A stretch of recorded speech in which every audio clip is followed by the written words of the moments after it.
ಜೈ ಹಿಂದ್ ಎಲ್ಲರಿಗೂ ಯೂಟ್ಯೂಬ್ ಕ್ಲಾಸ್ಗೆ ಸ್ವಾಗತವನ್ನು ಕೋರುತ್ತಾ ಇವತ್ತು ನಾವು ಈ ಒಂದು ವಿಡಿಯೋದಲ್ಲಿ RRB ಗ್ರೂಪ್ ಡಿ ಯ ಬಗ್ಗೆ ಬಹಳಷ್ಟು ವಿಷಯಗಳನ್ನ ಡಿಸ್ಕಷನ್ ಮಾಡ್ಲಿಕ್ಕೆ ಬಂದೇವಿ. ಸೊ ಬಹಳಷ್ಟು ವಿದ್ಯಾರ್ಥಿಗಳು ಕೇಳ್ತಾ ಇದ್ರು, ಈಗ ನಾವು 60 ದಿನಗಳಲ್ಲಿ ಯಾವ ರೀತಿ ನಮ್ಮ ಎಕ್ಸಾಮ್ ಪ್ರಿಪರೇಷನ್ ಇರ್ತಕ್ಕಂಥದ್ದು ಮಾಡ್ಕೋಬೇಕು ಅಂತ ಹೇಳಿ. ಈ 60 ದಿನಗಳಲ್ಲಿ ನಿಮ್ಮ ಪ್ಲಾನ್ ಹೇಗಿರ್ಬೇಕು ಅನ್ನೋದನ್ನ ನಾನು ಈ ಒಂದು ವಿಡಿಯೋದಲ್ಲಿ ತಿಳಿಸಿಕೊಡ್ತಾ ಇದ್ದೇನೆ. ಹಾಗೂ ಈ ಒಂದು ಪ್ಲಾನ್ ಜೊತೆಗೆ ನೀವು ನಿಮ್ಮ ಸ್ಟಡಿಯನ್ನ ಒಳ್ಳೆ ರೀತಿಯಿಂದ ಮಾಡಿದ್ರಿ ಅಂತಂದ್ರ ಖಂಡಿತ ನಿಮ್ದು 100% ಇರುವಂತದ್ದು ಸೆಲೆಕ್ಷನ್ ಆಗುವಂತಹ ಸಾಧ್ಯತೆ ಇರ್ತಾ ಇದೆ. ಓಕೆ, 100% ಸೆಲೆಕ್ಷನ್ ನಿಮ್ಗೆ ಬೇಕು, ಈ ಸಲ ನಮ್ಗೆ ಗೌರ್ಮೆಂಟ್ ಜಾಬ್ ಮಾಡ್ಲೇಬೇಕು, ತಗೊಳ್ಳೇಬೇಕು ಅಂತ ಇತ್ತು ಅಂತಂದ್ರೆ ಈಗಲಿಂದಲೇ ನಿಮ್ಮ ತಯಾರಿಯನ್ನ ನಡೆಸ್ರಿ. ಓದಿದ್ದೆಲ್ಲವೂ ಕೂಡ ಬಿಟ್ಟು ಬಿಡ್ರಿ. ನಿಮ್ಮ ಫೋಕಸ್ ಇರುವಂತದ್ದು ಓನ್ಲಿ ಸ್ಟಡಿ ಮೇಲೆ ಇದ್ರೆ ಮಾತ್ರ ನೀವು RRB ಗ್ರೂಪ್ ಡಿ ಎಕ್ಸಾಮ್ ಅನ್ನ ಈ ಸಲ ಕ್ಲಿಯರ್ ಮಾಡಬಹುದು. ಓಕೆ, ಅದ್ರ ಬಗ್ಗೆ ಸಂಪೂರ್ಣವಾಗಿರುವಂತಹ ಒಂದು ಚರ್ಚೆ ನಾವು ಈ ಒಂದು ವಿಡಿಯೋದಲ್ಲಿ ಮಾಡ್ಲಿಕ್ಕೆ ಹೋಗ್ತಾ ಇದೀವಿ. ಎಕ್ಸಾಮ್ ಪ್ಯಾಟರ್ನ್ ಹೇಗಿರ್ತೈತಿ, ಎಕ್ಸಾಮ್ ಯಾವಾಗದಿಂದ ನಡೀತಾ ಇದಾವೆ, ಯಾವಾಗಿನವರೆಗೆ ನಡೀತಾ ಇದಾವೆ, ಓಕೆ, ಬಹಳಷ್ಟು ವಿಷಯಗಳಿದಾವೆ. ವಿಡಿಯೋವನ್ನು ಸ್ಕಿಪ್ ಮಾಡದೆ ಸಂಪೂರ್ಣವಾಗಿ ನೋಡ್ರಿ. ಅದ್ರ ಜೊತೆಗೆ ಇದುವರೆಗೆ ನಮ್ಮ ಚಾನೆಲ್ ಅನ್ನ ಸಬ್ಸ್ಕ್ರೈಬ್ ಮಾಡದೇ ಇರ್ತಕ್ಕಂಥ ಅಭ್ಯರ್ಥಿಗಳಿದ್ರೆ ಈಗಲೇ ಇರ್ತಕ್ಕಂಥದ್ದು ಸಬ್ಸ್ಕ್ರೈಬ್ ಮಾಡ್ರಿ ನಮ್ಮ ಚಾನೆಲ್ ಅನ್ನ ಅಂತ ಹೇಳ್ತಾ ವಿಡಿಯೋವನ್ನ ಪ್ರಾರಂಭ ಮಾಡೋಣ ಬನ್ನಿ. ಅದಕ್ಕಿಂತ ಮುಂಚೆ RRB ಗ್ರೂಪ್ ಡಿಗೆ ಪ್ರಿಪರೇಷನ್ ಮಾಡುವಂತಹ ಅಭ್ಯರ್ಥಿಗಳು ನೀವು ಆಗಿದ್ರ ಅಂತಂದ್ರೆ ಈಗಲೇ ನಮ್ಮಲ್ಲಿರುವಂತಹ ಒಂದು ಕಂಪ್ಲೀಟ್ ಪ್ಯಾಕೇಜ್ ಅನ್ನ ತೆಗೆದುಕೊಂಡು ನಿಮ್ಮ ತಯಾರನ್ನ ಒಳ್ಳೆ ರೀತಿಯಿಂದ ನಡೆಸಬಹುದು. ಈ ಒಂದು ಪ್ಯಾಕೇಜ್ ಸಂಪೂರ್ಣವಾಗಿ ಕನ್ನಡ ಭಾಷೆಯಲ್ಲಿ ಇರ್ತಾ ಇದೆ. ಆಫರ್ ಫೀಸ್ ದಲ್ಲಿ ನಿಮ್ಗೆ ಈ ಕಂಪ್ಲೀಟ್ ಪ್ಯಾಕೇಜ್ 1500 rupees ಅಲ್ಲಿ ಸಿಗ್ತಾ ಇದೆ. ಬೇಗನೆ ಇರುವಂತದ್ದು ನೀವು ಈ ಪ್ಯಾಕೇಜ್ ಅನ್ನ ತಗೋಬಹುದು. ಇದರಲ್ಲಿ ನಿಮ್ಗೆ ಎಲ್ಲಾ ಸಬ್ಜೆಕ್ಟ್ ಗಳ recorded classes, PDF notes, mock test, previous year question paper, proper ಆಗಿರುವಂತಹ ಗೈಡೆನ್ಸ್ ಎಲ್ಲ ಕೂಡ ನಿಮ್ಗೆ ಈ ಒಂದು ಪ್ಯಾಕೇಜ್ ಅಲ್ಲಿ ಸಿಗ್ತಾ ಇದೆ. ಮನೆಯಲ್ಲಿ ಕುಳಿತುಕೊಂಡು ನೀವು ಕ್ಲಾಸಸ್ ಗಳನ್ನ ನೋಡಬಹುದು. ರೆಕಾರ್ಡೆಡ್ ಕ್ಲಾಸಸ್ ಗಳು ಇರೋದರಿಂದ ನೀವು ಈ ಕ್ಲಾಸಸ್ ಗಳನ್ನ ಯಾವಾಗ ಬೇಕಾದವಾಗ ನೋಡಬಹುದು. ಬೆಳಿಗ್ಗೆ, ಮಧ್ಯಾಹ್ನ, ಸಂಜೆ, ರಾತ್ರಿ ಯಾವಾಗ ಬೇಕಾದವಾಗ ನೋಡಬಹುದು. ಈ ಒಂದು ಪ್ಯಾಕೇಜ್ ದಲ್ಲಿ ನಿಮ್ಗೆ GK, ಅದ್ರ ಜೊತೆಗೆ ಕರೆಂಟ್ ಅಫೇರ್ಸ್ ಆಗಿರಬಹುದು, ಮತ್ತೆ ಮ್ಯಾಥ್ಸ್, ರೀಸನಿಂಗ್ ಮತ್ತು ಸೈನ್ಸ್, ಈ 4 ವಿಷಯಗಳ ರೆಕಾರ್ಡೆಡ್ ಕ್ಲಾಸಸ್, PDF ನೋಟ್ಸ್ ಎಲ್ಲಾನು ಕೂಡ ಸಿಗ್ತಾ ಇದೆ. ಬೇರೆ ಯಾವುದೇ ರೀತಿ ಇರುವಂತಹ ಬುಕ್ಸ್ ತೆಗೆದುಕೊಳ್ಳುವಂತ ಅವಶ್ಯಕತೆ ಇರೋದಿಲ್ಲ. ಇವುಗಳನ್ನಷ್ಟು ಮಾಡಿದ್ರೆ ಸಾಕು, ಖಂಡಿತ ನಿಮ್ಮ ಎಕ್ಸಾಮ್ ಇರತಕ್ಕಂಥದ್ದು ಕ್ಲಿಯರ್ ಆಗಿ ಆಗ್ತೈತಿ. ಸೊ ಈ ಒಂದು ಪ್ಯಾಕೇಜ್ ಅನ್ನ ತೆಗೆದುಕೊಳ್ಬೇಕು ಅಂತಂದ್ರೆ ಇಲ್ಲಿ ಕೊಟ್ಟಿರುವಂತಹ ನಂಬರ್ಗೆ ಒಂದು ವಾಟ್ಸ್ಆಪ್ ಅನ್ನ ಮಾಡ್ರಿ. ನಮಗೆ ವಾಟ್ಸ್ಆಪ್ ಮೆಸೇಜ್ ಅನ್ನ 8861927838 ನಂಬರ್ಗೆ ಒಂದು ಮೆಸೇಜ್ ಮಾಡ್ರಿ. ಗ್ರೂಪ್ ಡಿ ಅಂತೇಳಿ, ಗ್ರೂಪ್ ಡಿ 2025 ಅಂತ ಹೇಳಿ ನಮಗೆ ಒಂದು ಮೆಸೇಜ್ ಮಾಡಿರ ಅಂತಂದ್ರೆ ವಾಟ್ಸ್ಆಪ್ ದಲ್ಲಿ ನಾವು ನಿಮಗೊಂದು ಸ್ಕ್ಯಾನರ್ ಅನ್ನ ಕಳಿಸ್ತೇವೆ. ಆ ಸ್ಕ್ಯಾನರ್ ಅನ್ನ ಬಳಸ್ಕೊಂಡು ನೀವು ನಮಗೆ ಫೀಸ್ ಪೇಡ್ ಮಾಡಿ ಒಂದು ಸ್ಕ್ರೀನ್ ಶಾಟ್ ಅನ್ನ ಕಳಿಸಿದ ಮೇಲೆ ನಿಮ್ಗೆ ಎಲ್ಲ ಕ್ಲಾಸಸ್ಗಳು, PDF ನೋಟ್ಸ್ಗಳು ನಿಮ್ಮ ವಾಟ್ಸ್ಆಪ್ ನಂಬರ್ಗೆ ನಾವು ಶೇರ್ ಮಾಡ್ತಾ ಇದ್ದೇವೆ. ಹೆಚ್ಚಿನ ಮಾಹಿತಿಗಾಗಿ ನೀವು ಕಾಂಟ್ಯಾಕ್ಟ್ ಮಾಡಬಹುದು ಅಥವಾ ವಾಟ್ಸ್ಆಪ್ ಮಾಡಬಹುದು. ಎಲ್ಲ ನಿಮ್ಗೆ ಅದ್ರ ಬಗ್ಗೆ ಇನ್ಫಾರ್ಮೇಶನ್ ಈ ಒಂದು ಪ್ಯಾಕೇಜ್ ಬಗ್ಗೆ ಸಿಗ್ತಾ ಇದೆ. ಓಕೆ, ಸೊ ಈಗಾಗಲೇ ನಿಮ್ಗೆ ಗೊತ್ತಿರುವ ಹಾಗೆ RRB ಗ್ರೂಪ್ ಡಿ ಎಕ್ಸಾಮ್ ಅದ ಒಂದು ಡೇಟ್ ಇರುವಂತದ್ದು ಅನೌನ್ಸ್ ಆಗಿದೆ. ಎಕ್ಸಾಮ್ ಇರುವಂತದ್ದು 17 ನವೆಂಬರ್ 2025 ಡಿಸೆಂಬರ್ ಕೊನೆಯವರೆಗೆ ನಡೀತಾ ಇರುವಂತದ್ದು. ಸೊ ನಿಮ್ಮ ಹತ್ರ ಇರುವಂತದ್ದು 50 ರಿಂದ 60 ದಿನಗಳ ನಿಮ್ಗೆ ಟೈಮ್ ಇರ್ತಕ್ಕಂಥದ್ದು ಇದೆ. 50 ರಿಂದ 60 ದಿನಗಳವರೆಗೆ ನೀವು ಈ ಒಂದು ಪ್ರಿಪರೇಷನ್ ಅನ್ನ ಈ ಎಕ್ಸಾಮ್ಗೆ ಮಾಡಬಹುದು. ಎಷ್ಟು ನೀವು ಈಸಿ ಅಂತ ಹೇಳಿ ತಿಳ್ಕೊಂಡಿರಿ ಅಷ್ಟು ಈಸಿ ಅಂತೂ ಇರೋದಿಲ್ಲ. 10th ಮೇಲೆ ಐತಿ, ಗ್ರೂಪ್ ಡಿ ಐತಿ, ಈಸಿ ಇರ್ತೈತೆ ಅಂತ ಹೇಳಿ ತಿಳ್ಕೊಳಕ್ ಹೋಗ್ಬೇಡ್ರಿ. ಕಾಂಪಿಟೇಷನ್ ಇರ್ತಕ್ಕಂಥದ್ದು ಬಹಳಷ್ಟು ಇರೋದರಿಂದ ನಿಮ್ಮ ತಯಾರನ್ನ ಒಳ್ಳೆ ರೀತಿಯಿಂದ ಈಗಲಿಂದಲೇ ಮಾಡಿದ್ರೆ ಮಾತ್ರ ಸಕ್ಸಸ್ ಇರ್ತಕ್ಕಂಥದ್ದು ಆಗುತ್ತೆ. ಓಕೆ, 17 ನವೆಂಬರ್ ದಿಂದ ಎಕ್ಸಾಮ್ ಸ್ಟಾರ್ಟ್ ಆಗ್ತಾ ಇದಾವೆ. ನಿಮ್ಮ ತಯಾರನ್ನ ಒಳ್ಳೆ ರೀತಿಯಿಂದ ನಡೆಸ್ರಿ. ಆಮೇಲೆ ಎಕ್ಸಾಮ್ ಪ್ಯಾಟರ್ನ್ ಯಾವ ರೀತಿ ಇರ್ತೈತಿ ಈಗಾಗಲೇ ನಿಮ್ಗೆ ಗೊತ್ತಿರಬಹುದು. ಯಾರಿಗೆ ಗೊತ್ತಿಲ್ಲ ಅವರು ನೋಡ್ಕೊಳ್ರಿ. ಜನರಲ್ ಸೈನ್ಸ್ ಇಂದ 25 ಕ್ವಶನ್ಸ್ ಗಳು, 25 ಮಾರ್ಕ್ಸ್ ಗಳು ಇರ್ತಾ ಇದಾವೆ. ಮ್ಯಾಥ್ಸ್ ದಲ್ಲಿ 25 ಕ್ವಶನ್, 25 ಮಾರ್ಕ್ಸ್. ಆಮೇಲೆ ರೀಸನಿಂಗ್ ದಲ್ಲಿ 30 ಕ್ವಶನ್, 30 ಮಾರ್ಕ್ಸ್. ಆಮೇಲೆ ಕರೆಂಟ್ ಅಫೇರ್ಸ್ ಮತ್ತು GK ಈ ಎಲ್ಲವೂ ಕೂಡಿಸಿ 20 ಕ್ವಶನ್ಸ್ ಇರ್ತಾವೆ, 20 ಮಾರ್ಕ್ಸ್. ಈ ರೀತಿ 100 ಕ್ವಶನ್, 100 ಮಾರ್ಕ್ಸ್ ಗಳು ಇರ್ತಾ ಇದಾವೆ. 1/3 ಇರ್ತಕ್ಕಂಥದ್ದು ಇದರ ಒಂದು ನೆಗೆಟಿವ್ ಇರ್ತೈತಿ. ಅಂತಂದ್ರೆ 3 ಕ್ವಶನ್ಸ್ ಗಳನ್ನ ನೀವು ರಾಂಗ್ ಮಾಡಿರ ಅಂತಂದ್ರ 1 ಮಾರ್ಕ್ಸ್ ಅನ್ನ ನಿಮ್ಗೆ ನಿಮ್ಮಲ್ಲಿ ಇರುವಂತಹ 1 ಮಾರ್ಕ್ಸ್ ಅನ್ನ ಕಟ್ ಮಾಡ್ಕೋತಾರೆ. ಸೊ ಈ ರೀತಿ ಎಕ್ಸಾಮ್ ಪ್ಯಾಟರ್ನ್ ಇರ್ತಕ್ಕಂಥದ್ದು ಇದೆ. ಈಗಾಗಲೇ ನಾನು ನಿಮಗೆ ಹೇಳೇನಿ, ಇದರಲ್ಲಿ ಜನರಲ್ ಸೈನ್ಸ್ ಮತ್ತು ಮ್ಯಾಥ್ಸ್ ಗೆ ಬಹಳಷ್ಟು ನೀವು ಒತ್ತನ್ನ ಕೊಡ್ಬೇಕಾಗ್ತತಿ. ಇದರಲ್ಲಿ ಯಾರು ಒಳ್ಳೆ ರೀತಿಯಿಂದ ಸ್ಕೋರ್ ಮಾಡ್ತಾರೆ ಅವ್ರದ್ದು ಸೆಲೆಕ್ಷನ್ ಆಗ್ತತಿ. ಆಮೇಲೆ 100ರಲ್ಲಿ ಎಷ್ಟು ಮಾಡ್ಬೇಕು ಸರ್ ಅಂತ ಬಹಳಷ್ಟು ಜನ ಕೇಳ್ತಾ ಇದ್ರು. 100ರಲ್ಲಿ ನೀವು ನೋಡ್ರಿ 70 ರಿಂದ 75 ನಿಮ್ಮ ಟಾರ್ಗೆಟ್ ಅನ್ನ ಇಟ್ಕೊಂಡು ನೀವು ನಿಮ್ಮ ಸ್ಟಡಿಯನ್ನ ಮಾಡ್ಬೇಕು. ಇದಕ್ಕಿಂತ ಹೆಚ್ಚು ಮಾಡಿದ್ರೆ ಮಾತ್ರನ ನಿಮ್ ಸೆಲೆಕ್ಷನ್ ಆಗ್ತೈತಿ. ಇದಕ್ಕಿಂತ ಕಡಿಮೆ ನಿಮ್ಗೆ ಮಾರ್ಕ್ಸ್ ಬಂದು ಅಂತಂದ್ರೆ ಸೆಲೆಕ್ಷನ್ ಈ ಒಂದು ಪೋಸ್ಟ್ ಗೆ ಆಗೋದಿಲ್ಲ. ಓಕೆ, 100ರಲ್ಲಿ 70 ರಿಂದ 75 ಮಾರ್ಕ್ಸ್ ತಗೊಳ್ಳೇಬೇಕಾಗ್ತೈತಿ.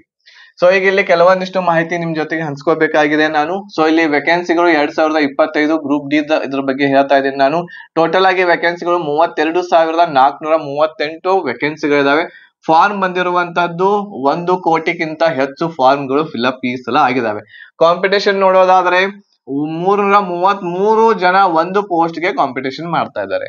ಒಂದು ಪೋಸ್ಟ್ಗೆ 333 ಜನ. ಅಂದ್ರೆ ನೀವು ಜಾಬ್ ಅನ್ನ ತಗೋಬೇಕು ಅಂತಂದ್ರೆ ಗ್ರೂಪ್ ಡಿದು 333 ಜನರನ್ನ ಹಿಂದೆ ಹಾಕಿ ನೀವು ಮುಂದೆ ಬಂದಾಗ ಮಾತ್ರ ನಿಮ್ಗೆ ಈ ಒಂದು ಜಾಬ್ ಇರುವಂತದ್ದು ಸಿಗ್ತಾ ಇದೆ.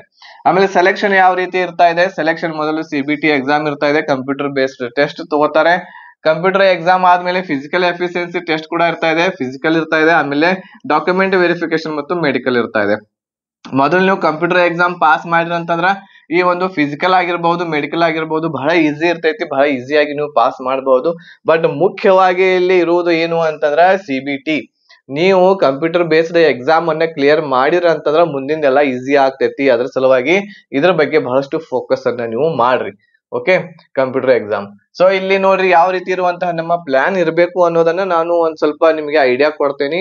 ಆಮೇಲೆ ಇಷ್ಟು ಟೈಮ್ ಅಂತೂ ನೀವು ತೆಗಿಲೇಬೇಕು ಡೈಲಿ. ಈಗ 60 ದಿನಗಳವರೆಗೆ ನಿಮ್ಗೆ ಗ್ರೂಪ್ ಡಿ ಎಕ್ಸಾಮ್ ಬೇಕೇ ಬೇಕು ಅಂತಂದ್ರ ನೀವು ಡೈಲಿ 10 ಗಂಟೆ ನಿಮ್ದು ತೆಗಿಲೇಬೇಕು. 10 ಗಂಟೆ ತೆಗೆದು ನೀವು ಸ್ಟಡಿಗೆ ಕೊಡ್ಲೇಬೇಕು, ಅಂದಾಗ್ಲೇ ಮಾತ್ರ ಇಲ್ಲಿ ಆಗ್ತೈತಿ.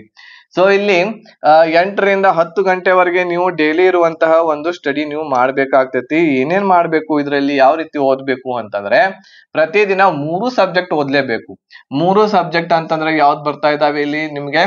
GK, ಮ್ಯಾಥ್ಸ್ ಮತ್ತು ರೀಸನಿಂಗ್. ಮೂರಿಗೂ ಕೂಡ ನೀವು ಏನ್ ಮಾಡ್ಬೇಕು? ಟೈಮ್ ಕೊಡ್ಲೇಬೇಕು. ನಾ ಒಂದ ಓದ್ತೀನಿ, GK ಅಷ್ಟ ಓದ್ತೀನಿ, ರೀಸನಿಂಗ್ ಅಷ್ಟ ಓದ್ತೀನಿ, ಮ್ಯಾಥ್ಸ್ ಅಷ್ಟ ಓದ್ತೀನಿ, ಸೈನ್ಸ್ ಅಷ್ಟ ಓದ್ತೀನಿ ಅಂತಂದ್ರೆ ಆಗಂಗಿಲ್ಲ. ಮೊದಲು ನೀವು ಈ GK ದೊಳಗನೆ ಸೈನ್ಸ್ ಬರ್ತೈತಿ. ಸೊ ಒಂದ್ ಸ್ವಲ್ಪ ಸೈನ್ಸ್ಗೆ ಹೆಚ್ಚಿನ ಒಂದು ಒತ್ತು ಕೊಡಬೇಕು. GK, ಮ್ಯಾಥ್ಸ್, ರೀಸನಿಂಗ್ 3 ವಿಷಯಗಳನ್ನ ನೀವು ಓದ್ಲೇಬೇಕಾಗ್ತೈತಿ. ಇದರಲ್ಲಿ ನೋಡ್ರಿ ಇಲ್ಲಿ ಮ್ಯಾಥ್ಸ್, ರೀಸನಿಂಗ್, GK, GS ಆಮೇಲೆ ಕರೆಂಟ್ ಅಫೇರ್ಸ್. ಫೋಕಸ್ ಏನ್ ಮಾಡ್ಬೇಕು ಅಂತಂದ್ರೆ ನೀವು ಬೇಸಿಕ್ ಪಾಯಿಂಟ್ಸ್ ಗಳನ್ನ ಮೊದಲು ತಿಳ್ಕೊಬೇಕಾಗಿರ್ತೈತಿ. ಬೇಸಿಕ್ ಪಾಯಿಂಟ್ಸ್ ದಿಂದನ ನೀವು ನಿಮ್ಮ ಸ್ಟಡಿ ಇರ್ತಕ್ಕಂಥದ್ದು ಒಂದು ಕರೆಕ್ಟ್ ಆಗಿ ಒಂದು ಫ್ರೇಮ್ ಆಗ್ತೈತಿ. ಆ ಬೇಸಿಕ್ ಪಾಯಿಂಟ್ಸ್ ಗಳನ್ನ ತಿಳ್ಕೊಂಡಿದ್ರ ಅಂತಂದ್ರ ಎಷ್ಟೋ ಟಫ್ ಇರುವಂತಹ ಕ್ವಶನ್ ಬಂದ್ರು ಕೂಡ ಅವುಗಳನ್ನ ಸಾಲ್ವ್ ಮಾಡ್ಲಿಕ್ಕೆ ನಿಮ್ಗೆ ಬಹಳ ಈಸಿ ಆಗ್ತೈತಿ. ಸೊ ಹಾಗಾಗಿ ಬೇಸಿಕ್ ಪಾಯಿಂಟ್ಸ್ ಗಳು ಏನೇನಿದಾವೆ? ಬೇಸಿಕ್ ಪಾಯಿಂಟ್ಸ್ ಅಂತಂದ್ರೆ ಮ್ಯಾಥ್ಸ್ ದಲ್ಲಿ ಮತ್ತು ರೀಸನಿಂಗ್ ದಲ್ಲಿ, ಮುಖ್ಯವಾಗಿ ಮ್ಯಾಥ್ಸ್ ದಲ್ಲಿ ಬರ್ತಾವ. ಅದೆಲ್ಲ ಬೇಸಿಕ್ ಪಾಯಿಂಟ್ಸ್ ಗಳನ್ನ ತಿಳ್ಕೊಬೇಕಾಗ್ತೈತಿ. ಇದಾದ್ಮೇಲೆ ಮಾಕ್ ಟೆಸ್ಟ್ ಗಳನ್ನ ಕೊಡ್ಬೇಕು. ಬಹಳಷ್ಟು ಮಾಕ್ ಟೆಸ್ಟ್ ಗಳು ನಿಮ್ಗೆ ಅವೈಲೇಬಲ್ ಇದಾವೆ. ಮಾಕ್ ಟೆಸ್ಟ್ ಗಳನ್ನ ಕೊಡ್ರಿ. ಆಮೇಲೆ ನೋಟ್ಸ್ ಮಾಡ್ಕೋಬೇಕು, ಬಹಳ ಇಂಪಾರ್ಟೆಂಟ್. ಯಾವುದೇ ಕ್ಲಾಸಸ್ ಗಳನ್ನ ತಗೊಂಡಿದ್ರೆ ನೀವು, ಉದಾಹರಣೆಗೆ ನಮ್ಮಲ್ಲಿ ಕ್ಲಾಸಸ್ ತಗೊಂಡಿರ್ಬಹುದು ಅಥವಾ ಬೇರೆ ಕಡೆ ಎಲ್ಲೋ ಕ್ಲಾಸಸ್ ತಗೊಂಡಿರ್ಬಹುದು. ಸೊ ಆ ಕ್ಲಾಸಸ್ ಗಳನ್ನ ನೋಡ್ಕೊಂಡು ನೀವು ಮೊದಲು ಅವುಗಳನ್ನ ಒಳ್ಳೆ ರೀತಿಯಿಂದ ನೋಟ್ಸ್ ಮಾಡ್ಕೊರಿ.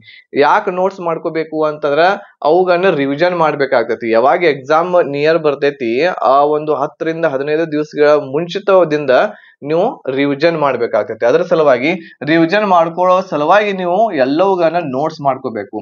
ಆಮೇಲೆ ಮಾಕ್ ಟೆಸ್ಟ್ ಗಳನ್ನ ಏನ್ ಕೊಡ್ತೀರಿ? ಮಾಕ್ ಟೆಸ್ಟ್ ಗಳನ್ನ ಕೊಟ್ಟ ಮೇಲೆ ಅದನ್ನ ಅನಲೈಸ್ ಇರ್ತಕ್ಕಂಥದ್ದು ಮಾಡ್ಲೇಬೇಕು.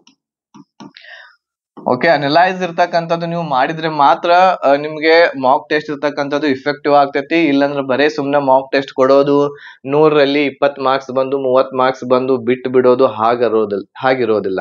ಸೊ 30 ಮಾರ್ಕ್ಸ್ ಬಂದ್ರೆ ಇನ್ನೂ 70 ಮಾರ್ಕ್ಸ್ ಎಲ್ಲಿ ಹೋದು ಎಲ್ಲಿ ತಪ್ಪು ಮಾಡ್ತಾ ಇದ್ದೀನಿ ಅವುಗಳನ್ನ ಅನಲೈಸ್ ಮಾಡ್ಬೇಕು. ಅವುಗಳನ್ನ ಸರಿ ಮಾಡ್ಕೊಳ್ಲಿಕ್ಕೆ ನೀವು ಟ್ರೈ ಮಾಡ್ಬೇಕು. ಅಂದಾಗ್ಲೇ ಮಾಕ್ ಟೆಸ್ಟ್ ಇಫೆಕ್ಟಿವ್ ಆಗ್ತವೆ. ಇನ್ನು ಕೆಲವೊಂದಿಷ್ಟು ಪಾಯಿಂಟ್ಸ್ ಗಳನ್ನ ಯಾವ ರೀತಿ ನಾವು ಒಂದು ದಿವಸದೊಳಗ ಇವುಗಳನ್ನ ಹಂಚ್ಕೋಬಹುದು. ಒಂದು ದಿವಸದಲ್ಲಿ ಟೈಮ್ ಅನ್ನ ನೋಡೋದಾದ್ರೆ ಇಲ್ಲಿ 2 ಗಂಟೆ ನೀವು ಮುಖ್ಯವಾಗಿ ಮ್ಯಾಥ್ಸ್ ಗೆ ಕೊಡ್ಬೇಕಾಗ್ತೈತಿ. 2 ಗಂಟೆ ಮ್ಯಾಥ್ಸ್ ಅನ್ನ ಮಾಡ್ರಿ. ಈ ಮ್ಯಾಥ್ಸ್ ದಲ್ಲಿ ಏನ್ ಮಾಡ್ಕೋಬೇಕು ಅಂತಂದ್ರ ಎಲ್ಲಾ ಚಾಪ್ಟರ್ ಗಳನ್ನ ಮೊದಲು ಕವರ್ ಮಾಡ್ಕೊಡ್ರಿ. ಇದರಲ್ಲಿ 20 ರಿಂದ 25 ಚಾಪ್ಟರ್ ಗಳು ಬರ್ತಾವೆ, ಅವುಗಳನ್ನ ಕವರ್ ಮಾಡ್ಕೋಬೇಕು. ಅದರಲ್ಲಿರುವಂತಹ ಎಲ್ಲ ಕಾನ್ಸೆಪ್ಟ್ ಗಳನ್ನ ತಿಳ್ಕೊಬೇಕು, ಅವುಗಳನ್ನ ನೋಟ್ಸ್ ಮಾಡ್ಕೋಬೇಕು. ಅದರಲ್ಲಿ ಕೆಲವೊಂದಿಷ್ಟು ಟ್ರಿಕ್ಸ್ ಗಳು ಬರ್ತಾವೆ, ಆ ಟ್ರಿಕ್ಸ್ ಗಳನ್ನು ಕೂಡ ಒಂದ್ ಕಡೆ ಬರೆದು ಇಟ್ಕೋಬೇಕು. ಇವುಗಳನ್ನ ಆದ್ಮೇಲೆ ಕಾನ್ಸೆಪ್ಟ್ ಗಳು ಮಾಡ್ಕೋತಾ ಪ್ರೀವಿಯಸ್ ಇಯರ್ ಕ್ವಶನ್ ಪೇಪರ್ ದಲ್ಲಿ ಯಾವ ರೀತಿ ಮ್ಯಾಥ್ಸ್ ಬರ್ತಾ ಇದೆ ಅದನ್ನು ಕೂಡ ಬಿಡಿಸ್ತಾ ಹೋಗ್ಬೇಕಾಗತ್ತೆ.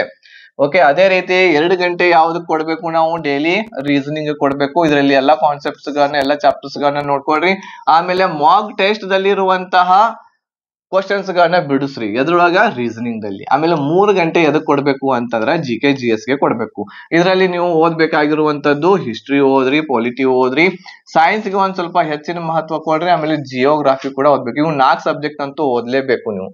ಇದಾದ್ಮೇಲೆ 1 ಗಂಟೆ ಸೆಪರೇಟ್ ಆಗಿ ನೀವು ಕರೆಂಟ್ ಅಫೇರ್ಸ್ ಗೆ ಕೊಡ್ಬೇಕಾಗುತ್ತೆ. 1 ಗಂಟೆ ಕರೆಂಟ್ ಅಫೇರ್ಸ್ ಓದ್ಲೇಬೇಕು. 10 ತಿಂಗಳವರೆಗೆ ಇರುವಂತಹ ಪ್ರೀವಿಯಸ್ ಇಯರ್ 10 ತಿಂಗಳ ಕರೆಂಟ್ ಅಫೇರ್ಸ್ ಅನ್ನ ಓದ್ರಿ. ಸೊ ಮುಖ್ಯವಾಗಿ ನೀವು ಓದ್ಬೇಕಾಗಿರುವಂತದ್ದು ಎಲ್ಲಿಂದ ಅಂತಂದ್ರೆ ಅಕ್ಟೋಬರ್ 2024 ಅಕ್ಟೋಬರ್ 2025 ಇರುವಂತಹ ಎಲ್ಲ ಕರೆಂಟ್ ಅಫೇರ್ಸ್ ಅನ್ನ ಓದ್ಬೇಕು. ಓಕೆ, ಇಷ್ಟು ಅಂತೂ ನೀವು ಕಂಪ್ಲೀಟ್ ಆಗಿ ಓದ್ಬೇಕಾಗುತ್ತೆ. ಆಮೇಲೆ ಇನ್ನೂ 1 ಗಂಟೆ ಏನ್ ಮಾಡ್ಬೇಕು, ಮಾಕ್ ಟೆಸ್ಟ್ ಗೆ ಕೊಡ್ರಿ. ಮಾಕ್ ಟೆಸ್ಟ್ ಇರ್ತಕ್ಕಂಥದ್ದು ಫುಲ್ ಮಾಕ್ ಟೆಸ್ಟ್ ಅನ್ನ ಅಟೆಂಡ್ ಮಾಡ್ರಿ. ಫುಲ್ ಮಾಕ್ ಟೆಸ್ಟ್ ಅಂತಂದ್ರೆ ಏನು, ಇದರಲ್ಲಿ GK ಕ್ವಶನ್ಸ್ ಗಳು ಇರಬೇಕು, ಸೈನ್ಸ್ ಕೂಡ ಇರಬೇಕು, ಮ್ಯಾಥ್ಸ್ ಮತ್ತು ರೀಸನಿಂಗ್ ಈ 4 ವಿಷಯಗಳ ಕೂಡಿ ಇರುವಂತಹ ಮಾಕ್ ಟೆಸ್ಟ್ ಏನಿರ್ತೈತಿ ಅದನ್ನ ಅಟೆಂಡ್ ಮಾಡ್ರಿ. ಆ ಒಂದು ಮಾಕ್ ಟೆಸ್ಟ್ ದಲ್ಲಿ ನೀವು ಏನ್ ಮಿಸ್ಟೇಕ್ ಮಾಡಾಕತ್ತೀರಿ ಅವುಗಳನ್ನ ನೋಟ್ಸ್ ಮಾಡಿ ಇಟ್ಕೊಳ್ರಿ. ಮ್ಯಾಥ್ಸ್ ದಲ್ಲಿ ಯಾವ ಚಾಪ್ಟರ್ ದಿಂದ ನಂದು ತಪ್ಪಾಗತೈತಿ ಕ್ವಶನ್ ಅದನ್ನು ನೋಟ್ಸ್ ಮಾಡ್ಕೋರಿ. ಆ ಚಾಪ್ಟರ್ ಅನ್ನ ಒಳ್ಳೆ ರೀತಿಯಿಂದ ಇನ್ನೊಂದ್ಸಲ ನೋಡ್ರಿ, ಓದ್ರಿ, ಕಾನ್ಸೆಪ್ಟ್ಸ್ ಗಳನ್ನ ತಿಳ್ಕೊಳ್ರಿ. ಅದೇ ರೀತಿ GK ದಲ್ಲಿ ಯಾವ ಒಂದು ವಿಷಯದಲ್ಲಿ ನನ್ನ ಮಾರ್ಕ್ಸ್ ಹೋಗತ್ತಾವು, ಉದಾಹರಣೆಗೆ ಜಿಯೋಗ್ರಾಫಿದಲ್ಲಿ ನನಗೆ ಯಾವ್ದು ಮಾರ್ಕ್ಸ್ ಬರ್ತಾ ಇಲ್ಲ, ತಪ್ಪಾಗತ್ತಾವು. ಸೊ ಆ GK ದಲ್ಲಿ ಯಾವ್ದು ತಪ್ಪಾಗತೈತಿ ಆ ಒಂದು ಟಾಪಿಕ್ ಅನ್ನ ಒಳ್ಳೆ ರೀತಿಯಿಂದ ನೋಡ್ಕೊಳ್ರಿ. ಆಮೇಲೆ ಹಿಸ್ಟ್ರಿದಲ್ಲಿ ಈ ರೀತಿ ಎಲ್ಲ ಅನಲೈಸ್ ಮಾಡ್ಬೇಕು ಮಾಕ್ ಟೆಸ್ಟ್ ಅನ್ನ ಕೊಟ್ಟ ಮೇಲೆ. ಆಮೇಲೆ ಪ್ರಿವಿಯಸ್ ಇಯರ್ ಕ್ವಶನ್ ಪೇಪರ್ ಅಂತೂ ಮಾಡ್ಲೇಬೇಕು ಎಲ್ಲರೂ. Previous year question paper group D ಆಗಿರಬಹುದು, ಆಮೇಲೆ NTPC LP ಟೆಕ್ನಿಷಿಯನ್ ಇವು ಎಲ್ಲ ಕಲೆಕ್ಟ್ ಮಾಡ್ಕೊಂಡು ನೀವು ಆ ಎಲ್ಲ ಏನು ಅಂತಂದ್ರೆ ಪ್ರಿವಿಯಸ್ ಇಯರ್ ಕ್ವಶನ್ ಪೇಪರ್ ಗಳನ್ನ ಒಂದ್ಸಲ ನೋಡ್ರಿ. ಅದರಲ್ಲಿ ಮ್ಯಾಥ್ಸ್ ಹೆಂಗ್ ಬರಾಕತೈತಿ, ರೀಸನಿಂಗ್ ಹೆಂಗ್ ಬರಾಕತೈತಿ, ಸೈನ್ಸ್ ಅದು ಯಾವ ರೀತಿ ಕ್ವಶನ್ಸ್ ಕೇಳಾಕತ್ತಾರು, ಸೊ ಅವುಗಳನ್ನ ನೋಡ್ಕೊಂಡು ನಿಮ್ಮ ಸ್ಟಡಿಯನ್ನ ಮಾಡ್ಬೇಕು. ಇಷ್ಟೆಲ್ಲ ಇರ್ತಕ್ಕಂಥದ್ದು ಮಾಡೋದಿರ್ತೈತಿ. ಇದು 9 ಅವರ್ದ ಒಂದು ನಿಮ್ಗೆ ಏನು ಅಂತಂದ್ರೆ 10 ಅವರ್ ಆಗುತ್ತೆ. ಸೊ ಪ್ರಿವಿಯಸ್ ಇಯರ್ ಕೂಡ 1 ಅವರ್ ಅನ್ನ ನೀವು ತಗೊಂಡ್ರಿ ಅಂತಂದ್ರ daily previous year question paper 1 hour ನೋಡ್ಕೋಬೇಕು. ಈ ರೀತಿ ನೋಡ್ರಿ ಅಂತಂದ್ರೆ ಟೋಟಲ್ ಆಗಿ 10 ಗಂಟೆ ನೀವು ಸ್ಟಡಿ ಮಾಡ್ಬೇಕಾಗುತ್ತೆ. ಈ 60 ದಿನಗಳವರೆಗೆ 10 ಗಂಟೆ ನೀವು ಸ್ಟಡಿ ಮಾಡಿದ್ರ 100% ಹೇಳ್ತೇನೆ ನಿಮ್ದು ಸೆಲೆಕ್ಷನ್ ಆಗಿ ಆಗ್ತೈತಿ. ಸೊ ಅದರ ಸಲುವಾಗಿಯೇ ಇದೆಲ್ಲ ಏನ್ ಪಾಯಿಂಟ್ಸ್ ಗಳನ್ನ ಹೇಳಿದೆ, ಈ ಎಲ್ಲಾ ಪಾಯಿಂಟ್ಸ್ ಗಳು ಒಳಗೊಂಡಿರುವಂತಹ ಒಂದು ಪ್ಯಾಕೇಜ್ ನಿಮ್ಗೆ ನಾವು ಕೊಡಾಕತ್ತೇವಿ. ಓನ್ಲಿ 1500 rupees ದಲ್ಲಿ ಇದರಲ್ಲಿ ನಿಮ್ಗೆ GK GS current affairs 1 year, ಆಮೇಲೆ ಮ್ಯಾಥ್ಸ್ ಎಲ್ಲ ಟಾಪಿಕ್, ಎಲ್ಲ ಕಾನ್ಸೆಪ್ಟ್ಸ್ ಗಳು, ಟ್ರಿಕ್ಸ್ ಗಳು, ರೀಸನಿಂಗ್, ಸೈನ್ಸ್ ಎಲ್ಲ ಇರ್ತಕ್ಕಂಥದ್ದು, ಕ್ಲಾಸಸ್ ಪ್ಲಸ್ PDF ನೋಟ್ಸ್ ಎಲ್ಲ ಇರ್ತಕ್ಕಂಥದ್ದು ನಿಮ್ಗೆ ಇದರಲ್ಲಿ ಕೊಡಾಕತ್ತೇವಿ. ಆಮೇಲೆ ಲೈವ್ ಆಗಿ 10 ಮಾಕ್ ಟೆಸ್ಟ್ ಗಳನ್ನ ನಾವು ನಿಮ್ಗೆ ಕಂಡಕ್ಟ್ ಮಾಡ್ತೇವಿ. ಆ 10 ಮಾಕ್ ಟೆಸ್ಟ್ ಇದರಲ್ಲಿ ನಿಮ್ಗೆ ಫ್ರೀ ಆಗಿ ಸಿಗಾಕತ್ತಾವು ಈ ಪ್ಯಾಕೇಜ್ ತಗೊಂಡಿರುವಂತಹ ಎಲ್ಲರಿಗೂ ಕೂಡ. ಆ 10 ಮಾಕ್ ಟೆಸ್ಟ್ ಗಳನ್ನ ಅಟೆಂಡ್ ಮಾಡಿದ ಮೇಲೆ ನಿಮ್ಗ 100ರಲ್ಲಿ ಎಷ್ಟು ಮಾರ್ಕ್ಸ್ ಗಳು ಬರಾಕತ್ತಾವು ಅನ್ನೋದನ್ನ ನೀವು ನೋಡ್ಕೋಬಹುದು. ಓಕೆ, ಸೊ ಇದು ಏನು ಅಂತಂದ್ರೆ ಕಂಪ್ಲೀಟ್ ಆಗಿರುವಂತಹ ಒಂದು ಪ್ಯಾಕೇಜ್ ನಿಮಗಿದೆ. ಬೇಗನೆ ಈ ನಂಬರ್ಗೆ ವಾಟ್ಸ್ಆಪ್ ಇರ್ತಕ್ಕಂಥದ್ದು ಮಾಡ್ರಿ, ಗ್ರೂಪ್ ಡಿ ಅಂತ ಹೇಳಿ ಬೇಗನೆ ಇರುವಂತದ್ದು ಜಾಯ್ನ್ ಆಗ್ರಿ. ಟೈಮ್ ಬಹಳ ಕಡಿಮೆ ಐತಿ. ಸೊ ಬಹಳ ಕಾಂಪಿಟೇಷನ್ ಇರೋದರಿಂದ ಈಗಲಿಂದಲೇ ಸ್ಟಡಿ ಇರ್ತಕ್ಕಂಥದ್ದು ನಿಮ್ದು ನಡೆಸ್ರಿ, ಆಮೇಲೆ ಒಳ್ಳೇದಾಗೆ ಆಗುತ್ತೆ. ಓಕೆ, ಸೊ ಮತ್ತೆ ಏನಾದ್ರು ಈ ಒಂದು ಗ್ರೂಪ್ ಡಿ ಎಕ್ಸಾಮ್ ಬಗ್ಗೆ ಡೌಟ್ಸ್ ಗಳಿದ್ರೆ ನೀವು ನನಗೆ ವಾಟ್ಸ್ಆಪ್ ಮೆಸೇಜ್ ಮಾಡಬಹುದು, ಅಥವಾ ಈ ವಿಡಿಯೋದ ಕೆಳಗಡೆ ನೀವು ಒಂದು ಕಮೆಂಟ್ ಅನ್ನ ಕೂಡ ಮಾಡ್ರಿ. ನಿಮಗೆ ರಿಪ್ಲೈ ಇರ್ತಕ್ಕಂಥದ್ದು ಮಾಡೇ ಮಾಡ್ತೇನೆ. ಆಮೇಲೆ ಆದಷ್ಟು ಎಲ್ಲರೂ ಕೂಡ ಈ ವಿಡಿಯೋವನ್ನ ಶೇರ್ ಮಾಡ್ರಿ. ಇಷ್ಟ ಆಗಿತ್ತು ಅಂತಂದ್ರೆ ಈ ಪ್ಲಾನ್ ಲೈಕ್ ಮಾಡ್ರಿ. ಆಮೇಲೆ ಸಬ್ಸ್ಕ್ರೈಬ್ ಮಾಡದೇ ಇರುವಂತ ಅಭ್ಯರ್ಥಿಗಳಿದ್ರೆ ಈಗಲೇ ನಮ್ಮ ಚಾನೆಲ್ ಅನ್ನ ಸಬ್ಸ್ಕ್ರೈಬ್ ಮಾಡ್ರಿ ಅಂತ ಹೇಳ್ತಾ ಈ ವಿಡಿಯೋ ಇಲ್ಲಿಗೆ ಮುಗಿಸ್ತಾ ಇದ್ದೀನಿ. ಧನ್ಯವಾದಗಳು. ಜೈ ಹಿಂದ್.